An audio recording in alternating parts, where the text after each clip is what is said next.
Hello viewers, तो हम लोग कर रहे थे complete world geography for government exam. और पिछले लेक्चर पे हम लोगों ने अपनी कंपोजिशन निपटा ली थी एटमॉस्फेयर की, कि हमारा जो एटमॉस्फेयर था वो बना के कैसे था, और हम लोग स्ट्रक्चर के बारे में समझ रहे थे। और स्ट्रक्चर के बारे के में भी हम लोगों ने ट्रोपोस्फेयर पूरी अपनी ख़त्म कर ली थी। और क्या क्या पढ़ा था, सबसे पहले हमने ट्रोपोस्फेयर वाले के वीडियो के अंदर हम लोगों ने देखा था, डेंसिटी वगैरह देख ली थी। डेंसिटी वगैरह ये सब हमारी कंप्लीट हो गई थी। इसके बाद फिर हमने स्ट्रक्चर ऑफ एटम्स देख लिया था, ये अलग अलग लेयर्स के बारे में पढ़ लिया था हमने। फिर उसके बाद एक कैसे कैसे सन की रेस धरती पे पड़ती हैं। फिर हम लोगों ने ट्रोपोस्फेयर को अच्छा थोड़ा बहुत समझ लिया था यहाँ पे। और आज बात करेंगे मीजोस्फेयर के बारे में। कल हो गया था कहाँ तक, ट्रोपोस्फेयर तक कंप्लीट हो गया था। और आज बात करेंगे सेकेंड लेयर के बारे में, स्ट्रेटोस्फेयर के बारे में बात करेंगे आज हम लोग। तो स्टार्ट करते हैं अपना लेक्चर बिना किसी देरी के। भैया जो भी इस वीडियो को बीच से देख रहे हैं, प्लीज़ प्लीज़ से मत देखना, स्टार्टिंग से ही देख लेना। अगर ज़्यादा पीछे नहीं जाना तो इससे पिछले वाला वीडियो देख लेना, स्ट्रक्चर वाला, या फिर स्टार्ट बात करूँ एटमॉस्फेयर जहाँ से हमारा स्टार्ट हुआ है वहीं से देख लेना, तो याद तो समझ में आ जाएगा आपको। क्योंकि भैया बीच बीच से देखोगे तो दिमाग में बैठने वाला नहीं। और वैसे भी कल का लेक्चर हो चुका है, ट्रोपोस्फियर हमारी ये जो लेयर है वो ख़त्म हो चुकी है। आज के लेक्चर में हम लोग स्ट्रेटोस्फियर के बारे में बात करने वाले हैं, स्ट्रेटोस्फियर के बारे में। तो स्टार्ट करते हैं अपना लेक्चर। तो भैया हम लोग बात कर रहे थे ट्रोपोस्फियर के बारे में कल। ट्रोपोस्फियर में हमने देखा था कि कितने किलोमीटर तक में फैली थी, 13 किलोमीटर में फैली थी। और हमने टेम्परेचर देखा था यहाँ पे 40 डिग्री से कहाँ तक पहुँच गया था, -60 डिग्री पहुँच गया था।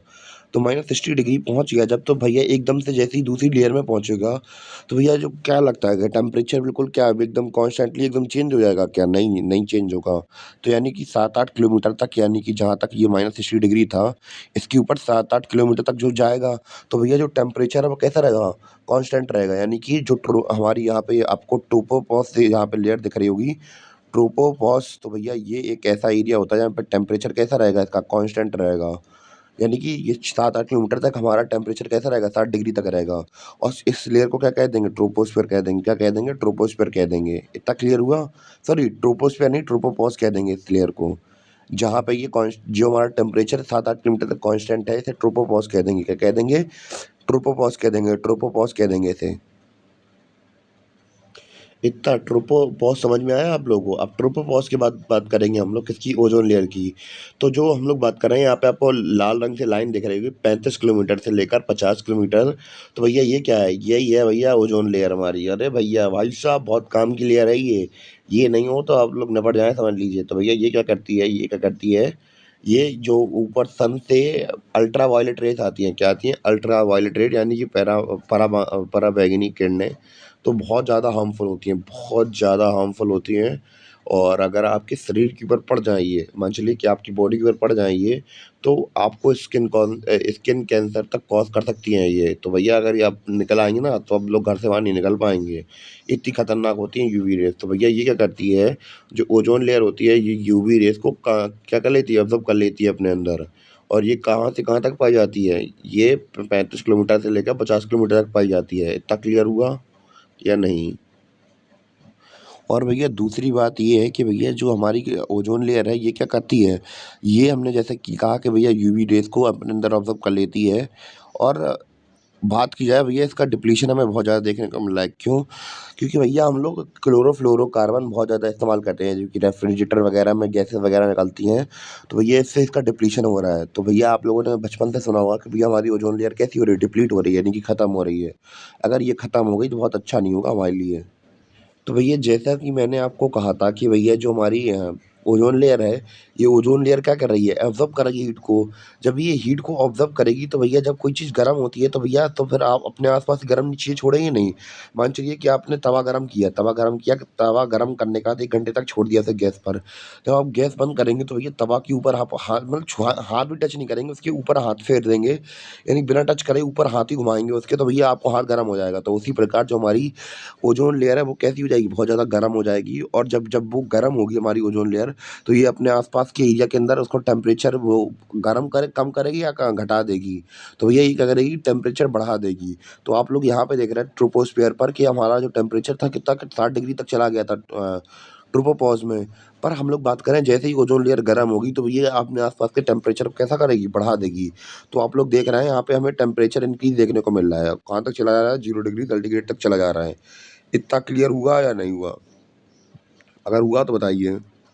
अब भैया जब टेम्परेचर हमारा क्या होगा यहाँ पे इंक्रीज़ होगा तो भैया हमने यहाँ पे टी ऊपर दिख रहा है आपको साइन दिख रहा होगा यहाँ पे टेम्परेचर इंक्रीज़ कर रहा होगा और डेंसिटी का क्या होगा हमने आपको कल ही बताया था कि ये डेंसिटी कहाँ पे ज़्यादा होती है बस ट्रोपोस्फियर के अंदर ज़्यादा होती है कंपेयर अगर अगर स्ट्रेटोस्फियर के अंदर और ट्रोपोस्फियर के अंदर अगर हम लोग कंपेरिजन करेंगे तो डेंसिटी किसके पास ज़्यादा होगी ट्रोपोस्फियर के अंदर होगी या स्ट्रेटोस्फियर के अंदर होगी ऑब्वियसली भैया जहाँ तला होगा तल के अंदर ज़्यादा मिट्टी होती है या फिर हम लोग बात करें तल के अंदर ज़्यादा डेंसिटी होगी एटमॉस्फेयर की कंपेयर टू स्ट्रेटोस्फेयर यानी कि स्ट्रेटोस्फेयर में जो डेंसिटी है वो कैसी होने वाली है कम होने वाली है क्लियर हो गया आपको बस कुछ पॉइंट और लिख लेते हैं इसके बारे में तो भैया इसका पहला पॉइंट ही हमारा यही है स्ट्रेटोस्फेयर की हाइट के बारे में है कि भैया इसकी हाइट कहाँ से कहाँ तक है तो भैया स्ट्रेटोस्फेयर की हाइट सतह से 13 किलोमीटर से सतह से 13 किलोमीटर यानी कि 13 किलोमीटर तक कौन है ट्रोपोस्फेयर हमारा कौन है ट्रोपोस्फेयर यहाँ से लेकर 50 किलोमीटर के बीच में होती है 13 किलोमीटर से लेकर 50 किलोमीटर के बीच में कौन है स्ट्रेटोस्फेयर है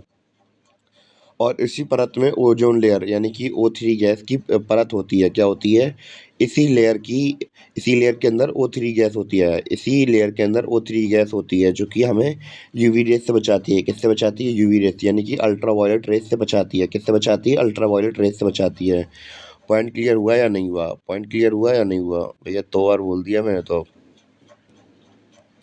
और भैया तीसरा इम्पोर्टेंट पॉइंट ये है कि भैया इसके अंदर ये जो परत थी हमारी स्ट्रेटोस्फियर है अब भैया हमने खुद देखा था यहाँ पे जो बादल वगैरह थे वो बादल थे या फिर वेदर की बात करें या क्लाइमेट की बात करें ऐसे फिनोमेना हमने कहाँ देखे थे ट्रोपोस्फियर के अंदर देखे थे अब ट्रोपोस्फियर के बाहर हम लोग बात करें यहाँ पे क्या उड़ते हैं एरोप्लेन्स उड़ते हैं क्या उड़ते हैं एरोप्लेन्स उड़ते हैं क्योंकि भैया ये जो इलाका होता है बहुत ठीक ठाक होता है एयरप्लेन्स उड़ाने के लिए तो तीसरा पॉइंट हमारा यही है कि एरोप्लेन्स के लिए सबसे बेस्ट लेयर है कैसी लेयर है सबसे बेस्ट लेयर है क्योंकि यहाँ पे टेम्परेचर सॉरी वो हमारा ऐसा तो कोई सीन नहीं होता है कि क्लाइमेटिक कंडीशन या फिर तूफान वगैरह सब नीचे ही बनते हैं हम लोग तो उसके ऊपर उड़ते हैं ना तो इतना क्लियर हुआ है नहीं हुआ आप लोगों को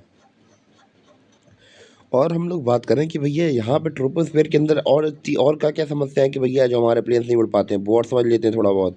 कि भैया यहाँ पे जो हम लोग ट्रोपोस्फेयर के अंदर देखते हैं, तो भैया हमें पता है टेरेस्ट्रियल रेडिएशन निकल रही है। टेरेस्ट्रियल रेडिएशन निकलेगी, तो ये क्या करेंगी हवा को गर्म कर देंगी। तो हवा गर्म कर देंगी, तो हवा गर्म हो जाएँगी, तो भैया हवा जब गर्म होती है तो क्या करती है ऊपर ऊपर जाने लगती है। ऊपर जाएँगी तो भैया कैसा मूवमेंट हो रहा है, वर्टिकल मूवमेंट हो रहा है। और उन्हें चाहिए हॉरिज़ॉन्टल मूवमेंट जो कि सपोर्ट करे उन्हें। तो भैया इसलिए भी हमारे ट्रोपोस्फियर के अंदर जो प्लेन्स हैं वो नहीं उड़ते हैं क्योंकि भैया नीचे से ऊपर आवाज़ आती है तो भैया उनके अंदर टर्बुलेंस आ जाता है। तो भैया हम लोगों ने इतना समझ में आ गया। अब इसके बाद हम लोग बात करेंगे मीज़ोस्फीयर के बारे में। तो भैया मीज़ोस्फीयर की हाइट कहाँ से कहाँ तक होती है हम लोग वो देखते हैं। तो भैया मीज़ोस्फीयर के अंदर हाइट देखते हैं हम लोग 50 किलोमीटर से लेकर 80 किलोमीटर तक। 50 किलोमीटर से 80 किलोमीटर तक 50 किलोमीटर से 80 किलोमीटर तक। तो भैया जैसे कि हमने इसमें देखा था, नीचे से जो हमारा मतलब टेम्परेचर कैसा हो रहा था, डिक्रीज़ होता चला जा रहा डिक्रीज़ होता चला जा रहा था। तो भैया हम लोग देखा था कि कुछ कुछ 6-7 किलोमीटर तक हम लोगों का ऐसा एरिया था जहाँ पे जो हमारा टेम्परेचर था वो कांस्टेंट हो गया था ट्रोपोपॉज़ के अंदर। उसी प्रकार हम लोग बात करेंगे स्ट्रोपोपॉज़ के बारे में। तो ये यहाँ पे भी तो टेम्परेचर भैया कांस्टेंट रहने वाला है यानी 0 डिग्री तक कुछ समय तक टेम्परेचर कांस्टेंट रहने वाला है। तब क्लियर हुआ? और भैया हम लोग बात कर रहे थे अपने मीज़ोस्फीयर के बारे में, तो भैया मीज़ोस्फीयर के अंदर अब टेम्परेचर कैसा होगा आप लोग खुद बताइए? तो भैया सबसे पहले हम लोग तर्क ये देंगे कि भैया मीज़ोस्फीयर के अंदर ना तो भैया इतनी ज़्यादा डेंसिटी है। एटमॉस्फेयर की डेंसिटी ना के बराबर ही है यहाँ पे क्योंकि हम लोगों ने डेंसिटी देखी थी वो ट्रोपोस्फेयर के अंदर ज़्यादा थी। अब जब यहाँ पे मीज़ोस्फीयर के अंदर हम लोग बात करें कि डस्ट पार्टिकल भी बहुत कम है, वाटर वेपर भी बहुत कम है, तो भैया हीट को होल्ड कौन करने वाला है? हीट को होल्ड करने वाला कोई है ही नहीं है। तो ये जो यहाँ पे ऊपर हमें ओज़ोन लेयर के पास भी दिख रही क्लियर तो भैया यहाँ पे थोड़ी बहुत निकलेगी तो निकलेगी, ठीक है। और बाकी इसको ऑब्ज़र्व करने वाला कोई है ही नहीं है यहाँ पे, तो भैया टेम्परेचर कैसा होगा? डिक्रीज़ हो जाएगा यानी कि बहुत कम हो जाएगा। और कम होते यहाँ पे 0 डिग्री सेंटीग्रेड था, इतना कम हो जाएगा कि 100 डिग्री सेंटीग्रेड तक पहुँच जाएगा। -100 डिग्री सेंटीग्रेड तक हमारा टेम्परेचर पहुँच जाएगा। इतना कम टेम्परेचर भाई साहब ऊपर जाएगी ककड़ी बन जाएँगे आप पूरी-पूरी। इतना क्लियर हुआ या नहीं हुआ? टेम्परेचर क्या हो जाएगा? बहुत कम हो जाएगा। और भैया अगर पॉइंट्स की बात कीजिए तो भैया यहाँ पे लिखे हैं पॉइंट, तो भैया यहाँ पे मीज़ोस्फीयर था, मीज़ोस्फीयर की हमने हाइट लिख ली थी, टेम्परेचर लिख लिया था। तो फिर इसके बाद हम लोग बात करेंगे अपनी अगली लेयर के बारे में बात करनी है तो भैया यहाँ पे हमारा ख़त्म हो जाएगा पूरा। और भैया हमने यहाँ पे क्या देखा था, मीज़ोस्फीयर के अंदर हमने टेम्परेचर देखा था हमारा कैसा हो रहा था, बहुत कम हो रहा था। और डेंसिटी भी क्या हो रही थी, बहुत ज़्यादा कम हो रही थी। क्या हो रही थी, डेंसिटी बहुत कम हो रही थी मीज़ोस्फीयर के अंदर। तो भैया इसके बाद जैसे ही हमारी मीज़ोस्फीयर ख़त्म होती है, इसके बाद हमारी क्या आ जाएगी, आयनोस्फीयर आ जाएगी। क्या आ जाएगी, आयनोस्फीयर। इसी को हम लोग बात करें थर्मोस्फीयर भी कह देते हैं हम लोग कभी कभी। और इसकी हाइट कहाँ से कहाँ तक होती है ये बात करते हैं। तो इसकी जो हाइट है वो 80 किलोमीटर से लेकर 400 किलोमीटर तक है। कहाँ से है, 80 किलोमीटर से लेकर 400 किलोमीटर तक। इतना क्लियर हुआ या नहीं हुआ आप लोगों को। तो भैया सबके अंदर हम लोगों ने ट्रोपोपॉज़ देखा था, स्ट्रेटोपॉज़ देखा था, जहाँ पे जो टेम्परेचर था वो कुछ समय तक के लिए कांस्टेंट रहता था। तो क्या क्या इन दोनों के सिवा और किसी में नहीं होता है? नहीं, ऐसा नहीं है। इसके अंदर जो मीज़ोस्फीयर होता है तो इसके अंदर मीज़ोपॉज़ भी होता है। क्या होता है, मीज़ोपॉज़ भी होता है। यहाँ मीज़ोपॉज़ के अंदर जैसे कि मैंने अपने पिछले लेक्चर में बताया हुआ था भी था कि पॉज़ के अंदर जो टेम्परेचर रहता है वो कांस्टेंट ही रहता है। तो भैया जैसे हम लोग बात करेंगे जो मीज़ोस्फीयर का टेम्परेचर था उसी वही टेम्परेचर 6-7 किलोमीटर तक वैसे ही रहेगा।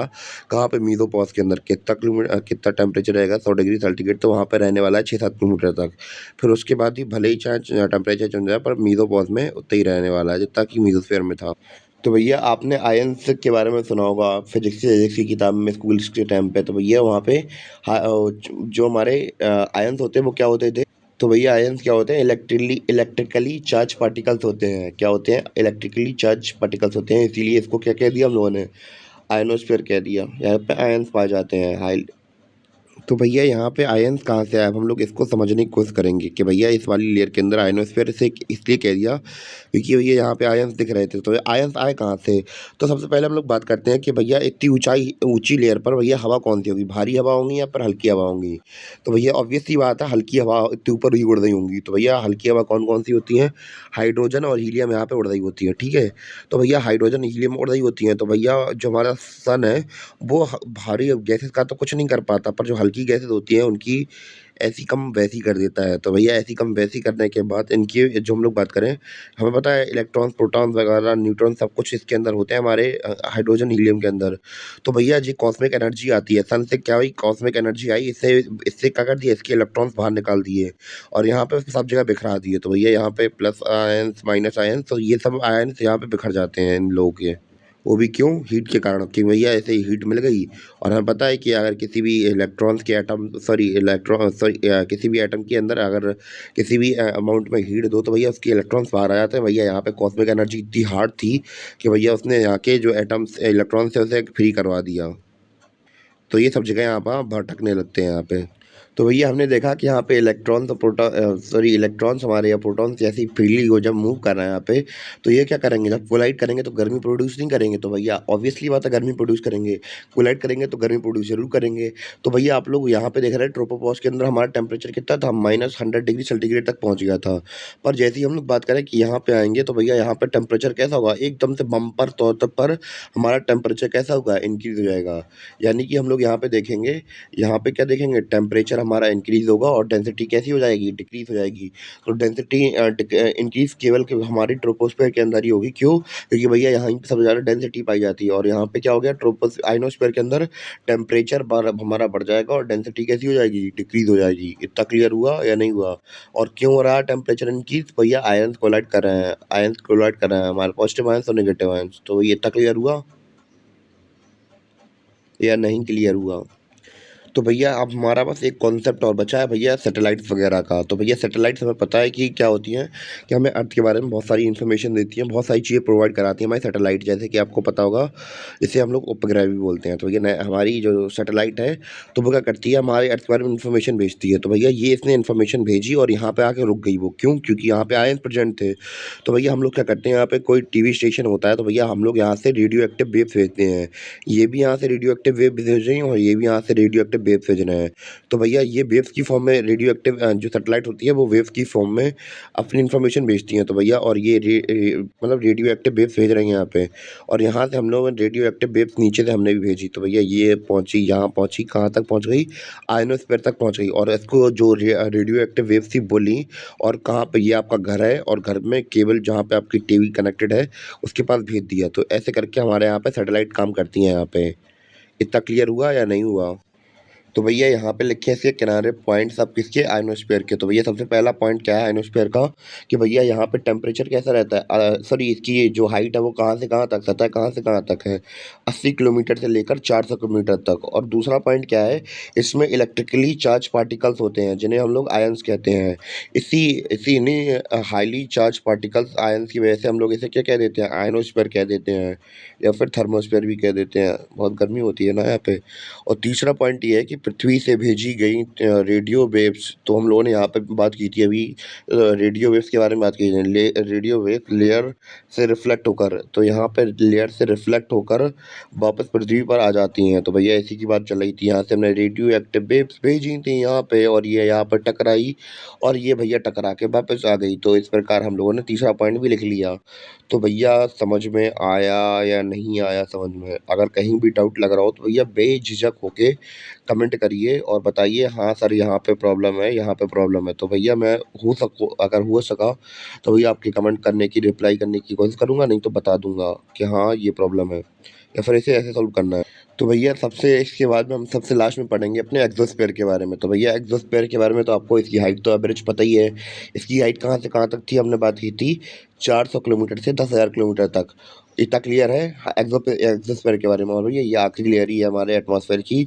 और इसमें मेनली ये किससे बना होता है भैया, ये बना है किससे, हाइड्रोजन प्लस हीलियम से मिलकर बना हुआ है। किससे बना है, हाइड्रोजन प्लस हीलियम से मिलकर बना हुआ है। इतना क्लियर हुआ। और यहाँ पे कोई आयंस नहीं होते हैं, क्या नहीं होते हैं, आयंस कोई नहीं होते हैं यहाँ पे, बिल्कुल भी आयंस नहीं है यहाँ पे। तो भैया जब आप लोग खुद सोच रहे होंगे कि भैया यहाँ पे हाइड्रोजन और हीलियम थे, तो भैया यहाँ पे आयंस बन गए थे, और यहाँ पे आयंस अब आपको दिख ही नहीं रहे हैं। क्यों नहीं दिख रहे हैं? क्योंकि भैया यहाँ पे जो आयंस थे, जो हमारे हाइड्रोजन और हीलियम के एटम थे, बहुत पास पास थे, यानी कि डेंसली पैक्ड थे। और यहाँ पे कैसे हैं, स्कैटर्ड है, एक्सोस्फीयर के अंदर वो क्या है, स्कैटर्ड है, यानी कि बिखरे हुए हैं। तो इतना क्लियर हुआ।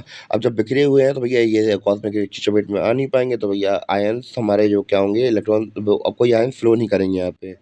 इतना क्लियर हुआ।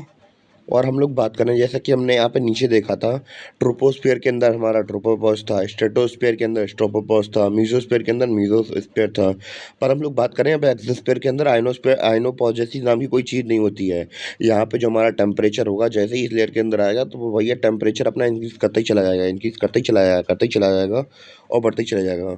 तो हम लोग यहाँ पे देखेंगे, हम लोग आयनोस्फीयर के अंदर हमने देखा था जो टेम्परेचर था वो कैसा हो रहा था, इंक्रीज हो रहा था, और डेंसिटी इसकी डिक्रीज हो रही थी। और एक्सोस्फीयर के अंदर हम लोग देखेंगे जो हमारी डेंसिटी है वो कैसी होगी, डिक्रीज होती जाएगी। क्यों? क्योंकि भैया हमें बात की थी भैया, जितनी ऊंचाई पे जाओगे डेंसिटी और ज़्यादा कमजोर होती जाएगी। तो भैया और यहाँ पे कमजोर होती ही जा रही है। और टेम्परेचर कैसा हो रहा है यहाँ पे, बहुत ज़्यादा इंक्रीज हो रहा है। कैसा हो रहा है, टेम्परेचर बहुत ज़्यादा इंक्रीज हो रहा है। इतना क्लियर है। और यहाँ का टेम्परेचर सोचिए, देखिए कितना रहता है यहाँ पे टेम्परेचर भैया, 400 डिग्री सेंटीग्रेड से लेकर 1500 डिग्री सेंटीग्रेड तक पहुँच जाता है। इतना भयंकर टेम्परेचर इनकी कैसा होता है, सोलर स्टॉर्म्स की वजह से होता है। तो भैया ये सोलर स्टॉर्म्स सन की रेस की वजह से आती हैं। तो भैया हमारी आखिरी लेयर है, इस वजह से इसका असर बहुत ज़्यादा देखने को मिलता है। और आपको पता हो, अरोरा लाइट्स के बारे में सुना होगा आपको, हरी हरी किरणें दिखाई देती हैं। तो जिसका फॉर्म फिनोमेना हम लोग अपने अगले चैप्टर में पढ़ेंगे। पर उनका कारण क्या होता है, सोलर स्टॉर्म्स ही होते हैं। तो भैया इतना क्लियर हुआ या नहीं हुआ? तो भैया आज के वीडियो में हम लोगों ने क्या-क्या पढ़ा, हम लोगों ने उसके बारे में डिस्कस कर लेते हैं थोड़ा बहुत। सबसे पहले हम लोगों ने ट्रोपोस्फियर के बारे में पिछले वीडियो के अंदर पढ़ा था। फिर हमने आज वीडियो में ट्रोपोपॉज़ के बारे में पढ़ा कि यहाँ पे हमारा टेम्परेचर कांस्टेंट रहता है। और हमने यहाँ पे देखा कि भैया प्लेन्स वगैरह उड़ते हैं। यहाँ पे हमारी ओज़ोन लेयर थी। और यहाँ पे उसके बाद हमने ट्रोपोपॉज़ देखा था, ट्रोपोपॉज़ आ गया था। फिर उसके बाद हमने मीज़ोस्फीयर देख लिया था। मीज़ोस्फीयर पढ़ने के बाद यहाँ पे हमने देखा था कि कुछ देर तक टेम्परेचर हमारा कांस्टेंट रहता है, तो मीज़ोपॉज़ देख लिया था हमने। फिर इसके बाद हमने आयोस्फीयर के बारे में पढ़ा कि कैसे-कैसे यहाँ पे आयंस घूमते रहते हैं। फिर इसके बाद हमने आयनोस्फीयर के बाद देखा एक्सोस्फीयर अपना, और एक्सोस्फीयर के बाद हमारा ये लेक्चर यहीं पे ख़त्म हो जाता है। और उम्मीद है कि आपको चैप्टर समझ में आया हो। और बाकी जो लोग जिन्हें सिलेबस अपना कंप्लीट करना है, तो भैया अपना सिलेबस मेरे चैनल पे सारे कोर्सेज डले हुए हैं। हिस्ट्री वगैरह के, ancient history, medieval history, modern history और ज्योग्राफी, इंडियन ज्योग्राफी तो मेरी कंप्लीट हो चुकी है, तो उसको विजिट कर लीजिए आप लोग। और बाकी के लेक्चर्स आते रहेंगे वर्ल्ड ज्योग्राफी के, और कुछ दिन के अंदर ही हमारा कोर्स कंप्लीट हो जाएगा। और उम्मीद है कि आपको चैप्टर समझ में आया हो। मिलते हैं अपने अगले वीडियो में, तब तक के लिए बाय।